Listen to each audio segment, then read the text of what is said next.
Einstein, who you would normally not attach to religion, per se, okay, said this: relativity applies to physics, not ethics. Relativity applies to physics, not ethics. Okay, so even he got it, right? Okay, physics is relative, ethics, no. However, of course, the situation does matter. Okay, we have to take into our decision-making process the context in which these ethical problems are arising. Absolutely. Okay, but there are some time-enduring principles out there, and most of us can agree to, and we can learn them and teach them. That's in that definition. Would you say that this has to be in any definition of ethics? Separating right from wrong, good from bad, evil from righteous. Okay? That's in that definition. It's the second clause there in the definition. Ethics involves discerning right from wrong. That, by definition, is morality. So morality is part of ethics. Definition of morality is determining right from wrong, good from bad. It's right there.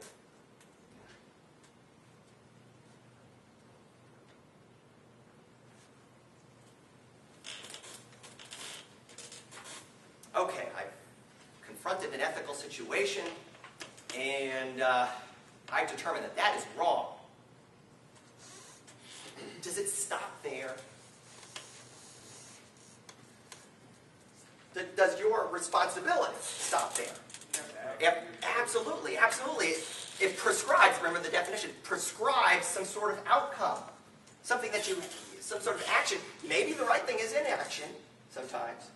Okay? But this is an important feature here. Results in a suggested outcome, an appropriate behavior, action or inaction. So after you discern what's right, what is to be right, then you have to take action based upon that knowledge, according to that definition from the Center for Applied Ethics.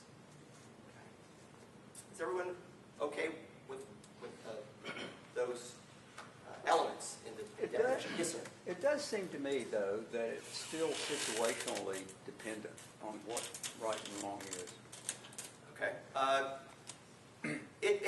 It matters, right?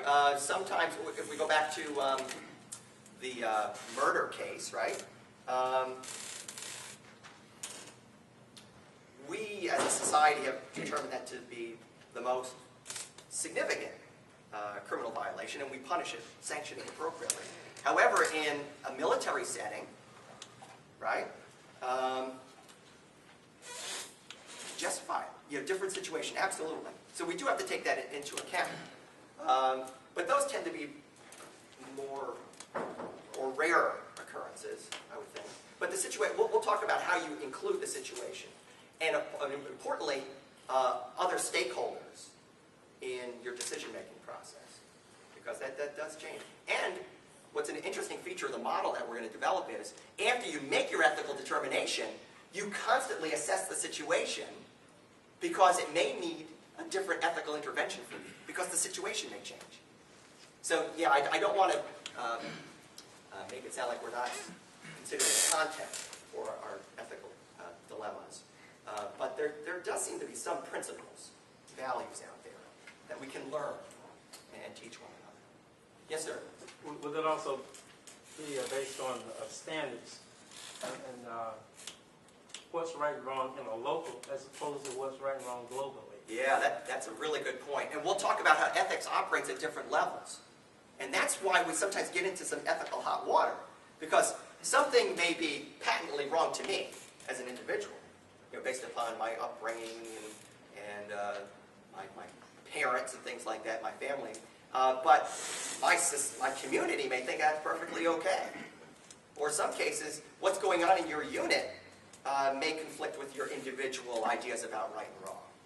So how do you wrestle with those issues? Or greater society, there are societal ethics too, as well, that we may agree or disagree with. Okay? But you raise a very good point. Different levels of ethics, and we just need to be aware of that, of those differences.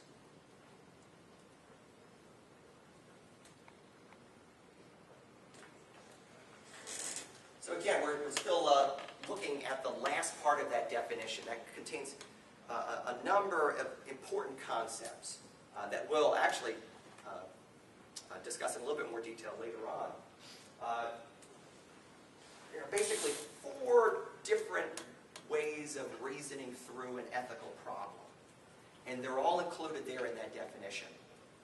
One thing to do is to consider the duties or obligations that come with your role in your organization. Do you agree that there may be different ethical responsibilities that attach to different roles in the organization? Maybe, because maybe you have different situational contexts, for sure. I gave you some examples here. Soil scientist, an industry regulator, a dam inspector, a line supervisor, a secretary.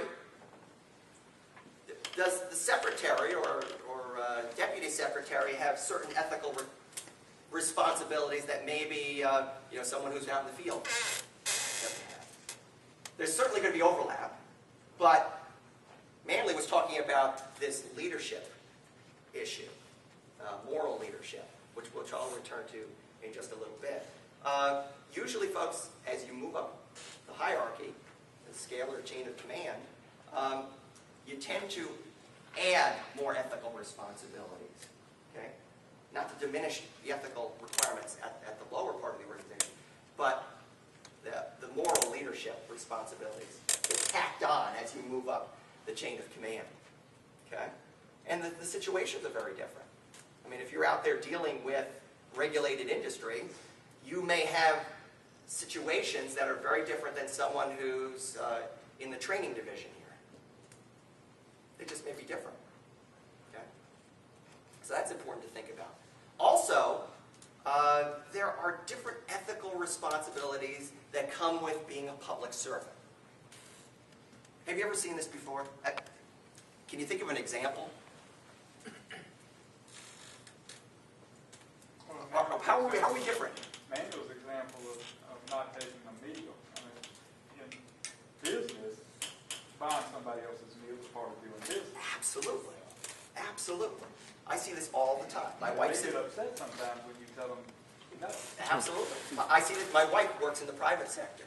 And that's great. You're absolutely, that's good business practice to, like, she'll go up to New York City, and a potential client, person who wants to do business with her company, takes her out to a Broadway show and a nice dinner.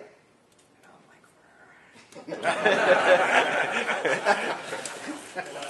yeah, right. Oh, boy. So that's an obvious conflict of interest in the public sector. Those are ones that we have to avoid. But not only are we held to that standard, when you look at the state law that was mentioned, or many codes of ethics in the public sector, they talk about even the appearance, even the scent of conflict of interest should be avoided at all costs. You don't even go near that situation. Okay? Of course, you're going to stay away from a contractor or a person who may be doing business with the state who's going to send you off to a golf conference somewhere, right? You stay away from that's the obvious one, but even the appearance is something that we need to be avoiding. Boy, high standard for us in the public sector. Absolutely. So we have to think about the ethical requirements, I call them duties or obligations, that come with being public administrators, public servants, and being professors or being scientists, being regulators. There are different responsibilities that attach to all of those roles.